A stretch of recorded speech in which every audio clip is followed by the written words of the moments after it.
talk about RNA transcription and translation. So we've already talked about DNA. We know that DNA contains really important instructions for making proteins, and those instructions are contained within segments of the DNA molecule that we call genes. Now, what we need to do is figure out how to get the instructions from the DNA in the nucleus of the cell to the ribosome, which is found in the cytoplasm of the cell. And we know that DNA is so big that it can't actually leave the nucleus, it doesn't fit. So we need to know how the genes are read and copied into something called mRNA. mRNA is really, really important because it sends the message of the gene to the cytoplasm. So what is RNA? RNA is ribonucleic acid. It's made of nucleotides just like DNA, but these nucleotides look a little different. So first, the RNA nucleotides contain the sugar ribose instead of the sugar deoxyribose. RNA is single-stranded instead of double-stranded.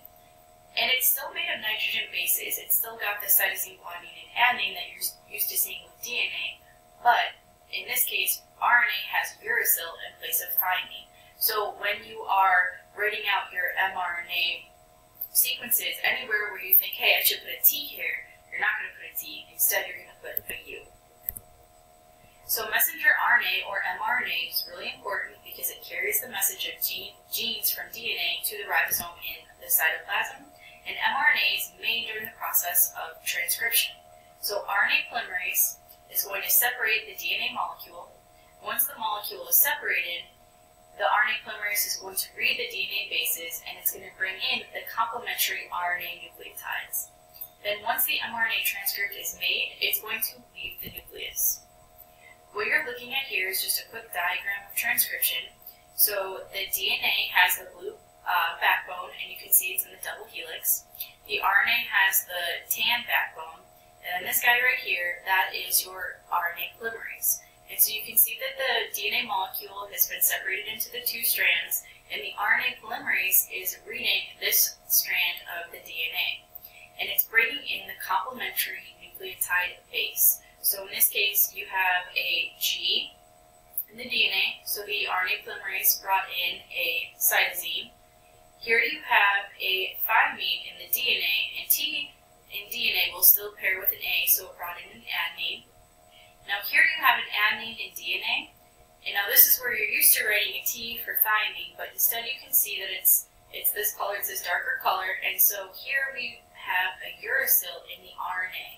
Because again, there is no thymine in RNA, there's uracil instead. Now, after transcription, the mRNA is going to leave the nucleus and travel to the cytoplasm. The mRNA will then link with the ribosome, and that's when translation will start. The ribosome is going to read the mRNA, and it's going to translate that message into an amino acid chain, and that amino acid chain will eventually release from the ribosome and will fold up to form a protein.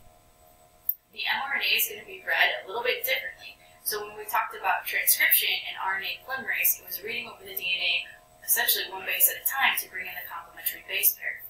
The ribosome, however, is going to read the mRNA sequence of 3 nucleotides at a time, and we call these groups of 3 codons. So here you can see just a very short sequence of mRNA, and it's grouped into bases of 3, and so we call that a codon. So the first codon is AUG, and then the second codon is AAC.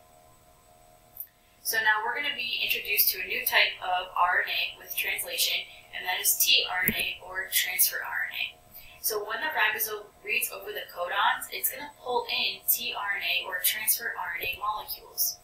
These tRNA molecules are really important because they're bound to specific amino acids. So you can see in the diagram here, you have the amino acid at the top. So in the ribosome, the amino acid is then going to be transferred to the growing amino acid chain, hence the term transfer RNA. So here again, we're looking at a diagram. The ribosome has 2 parts, this tan part down here and the blue part up top. Those are both part of the ribosome. And so you can see that the ribosome is linked to the mRNA, and the mRNA sort of being read. The ribosome is moving along this mRNA sequence. It's reading it 3 bases at a time. So you can see here this AUG, which is going to be your start codon. That was the first codon that was read. A tRNA molecule came in, and it dropped off this amino acid. Then the ribosome moved down to the next codon, which was UUC, it brought in a new tRNA molecule, and you can see that tRNA has these bases at the bottom that complementary base pair with the codons. So this AAG, we would call this an anticodon because it's part of the tRNA molecule. And then again, you can see that we have an amino acid at the top of the tRNA, and that these two amino acids have joined together. Now the ribosome is going to read the next codon, which is AAA. It's going to pull in the tRNA molecule. Again, the tRNA is going to have the anticodon that pairs with the codon, so in this case it's going to be UUU. And now we have a new amino acid that was brought in, and so a new bond will form between these two amino acids. And now the next step would be for the ribosome to move down to the next codon, and you can see this tRNA is already nearby, and it's ready to drop off its amino acid to the growing amino acid chain. So now when you are reading over a segment of mRNA, it's going to be really important that you can figure out what amino acid it needs to bring in. And so for that you use a codon chart. So if we look back at this example, our first codon was AUG. So we can use this codon chart. We're going to start in the middle and work our way out. So we're looking for the big A, and then the medium U, and then the small g right next to the medium U. And so that gives us this methionine, or as we kind of call it in class, the MET. This is also our start codon, and so translation is going to start when you have this AUG codon. That's a signal for the ribosome to start bringing in the tRNAs with the amino acids. Now, something I want to talk about very quickly is gene regulation. So cells in your body contain the same DNA, but you have different types of cells that look different and have different functions. But why? How is that possible if all of your cells contain the same DNA? At first you would think, well, they all have to look the same if they've got the same instructions. That's the same genes, the same genetic code. But some really important points. Number one, genes can be turned on and off. Alright, so genes are only going to be turned on in cells that need them.